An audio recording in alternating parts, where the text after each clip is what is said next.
The top stories. Magistrate concerned about the proliferation of guns. A pledge that garbage collection will improve in the weeks ahead. And Hilary Beckles defends naming of Cavehill Track and Field Centre after Usain Bolt.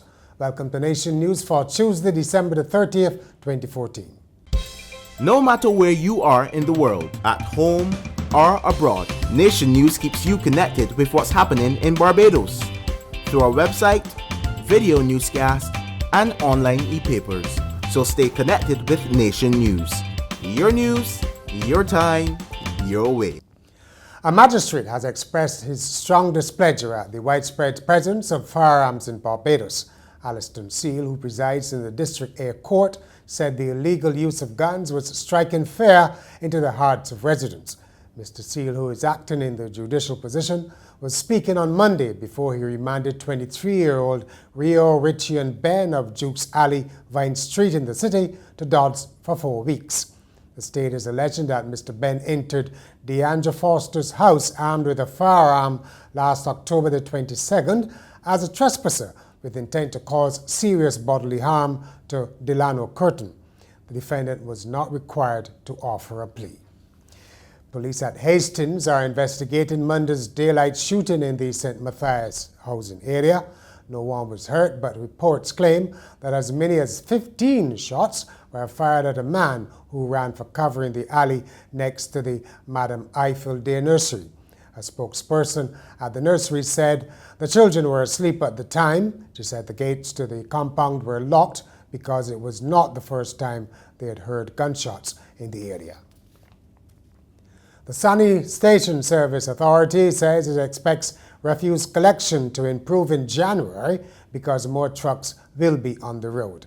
A spokesperson said after the fleet had gone as low as 17, between 20 to 22 trucks were now working, and shortly the SSA should have 25, the number pledged by Environment Minister Dennis Lowe as a minimum. Garbage collection has become increasingly erratic, with some householders reporting that they had not seen a truck for weeks. The SSA has urged residents to be more considerate in the disposal of garbage. It's normal for the Governor-General to visit centenarians at their home or place of choosing, but the tables were turned when the newest member of the Club 100, a sprightly Winston Woody Richardson, actually paid a visit to Government House to receive his greetings from Sir Elliot Belgrave. Next up is the weekly commentary with Geraldine Edward. The year 2014 is almost at a close, and what a year it has been. We've had earthquakes, floods, death by firearms and vehicles, new taxes, and thousands of layoffs. The economy did not grow as fast as we hoped, and social services began to suffer. Then there were those pesky mosquitoes spreading chikungunya and dengue. But we can't only focus on the negatives. People started new businesses and families, got married and celebrated graduations and scholarships. Some of our sportsmen and women, like Craig Brathwaite and Akila Jones, excelled on the international scene. We continue to make strides in entertainment and the use of alternative energy. As we look towards 2015, let's keep the positives at the forefront. Happy New Year from all of us at The Nation.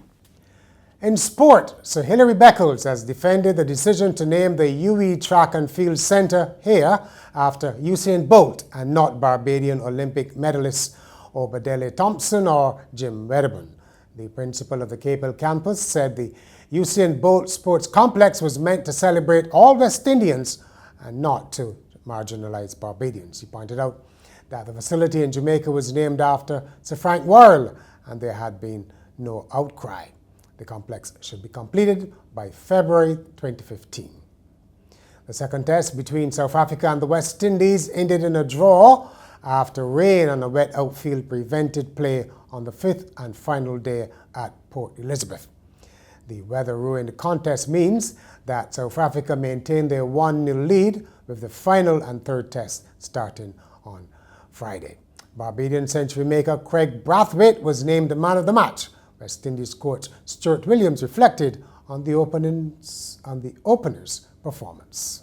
I worked with Craig for a couple of years in the under-19, but even coming from the age group cricket at an early age 13, under 13s, under 15, he always strives himself and making centuries. So he has a strong mentality, strong character, and always wanted to do well. And finally, police in China say they've arrested 15 people in a prostitution investigation focused on a website offering breastfeeding services, get this, for adults and other sexual services. 2 forms of service were offered, pure and impure. The pure service involved breastfeeding services for about $13,000 a month, while impure added what was called a deeper level of service, meaning sexual intercourse, for about $16,000. And that's Nation News for Tuesday. For more, log on to nationnews.com, as well as YouTube, Facebook, and Twitter. And get to a Midweek Nation on Wednesday, the All Year's Day edition.